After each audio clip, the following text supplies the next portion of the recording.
Video games? Those things are getting big. What are you doing? From file sizes to world sizes to whatever the hell that is. That thing's creeping me out. As games get bigger, both players and developers suffer, as crunch causes unpolished mechanics and myriad bugs. The time of the big game is dying as bite-sized bastions begin to take their place, and publishers must change. That is why I believe that the future of video games is shrunk down and creative. I could do a whole big thing about how greedy publishers are destroying talented development teams, but that's not really in the theme of the video.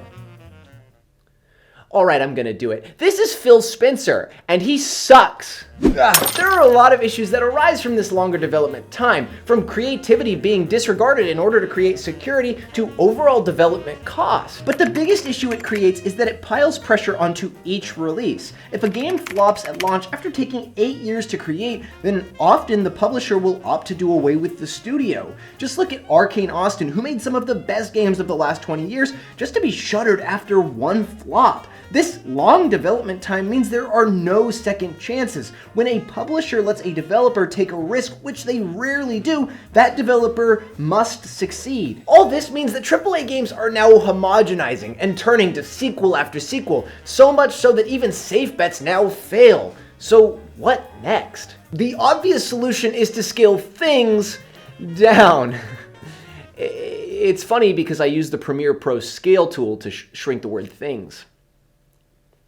It's actually not that funny. Smaller, more creative experiences are having a renaissance right now, from live service games like Lethal Company, The Finals, and Among Us, to single-player titles like Animal Well, Hades 2, and Another Crab's Treasure. The most successful games of recent have been small, focused experiences. And this isn't a coincidence. Because of their scale, developers can pump tons of passion into the intricacies, and these smaller teams can all come together on a more fixated idea. Even games with larger development cycles and teams like Helldivers 2 still have relatively narrow scale, focusing more on polish and nuance than overall girth. But more importantly, these experiences are just more fun for the player. Delving into something that's unlike anything else is always a treat. And as gamers get older, our time becomes more valuable, meaning that we'll almost always opt for a unique 6-hour experience rather than a formulaic 40-hour experience. But what do I mean by all this? And who cares? Not me.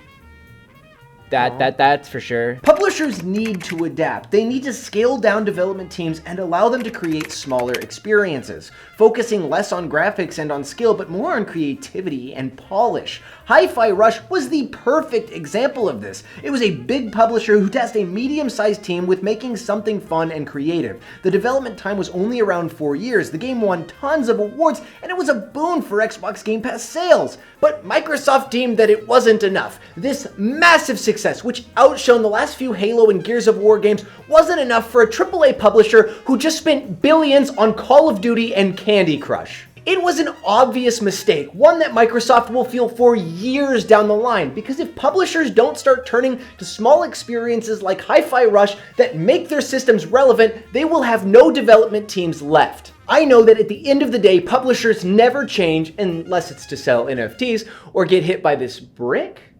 What brick?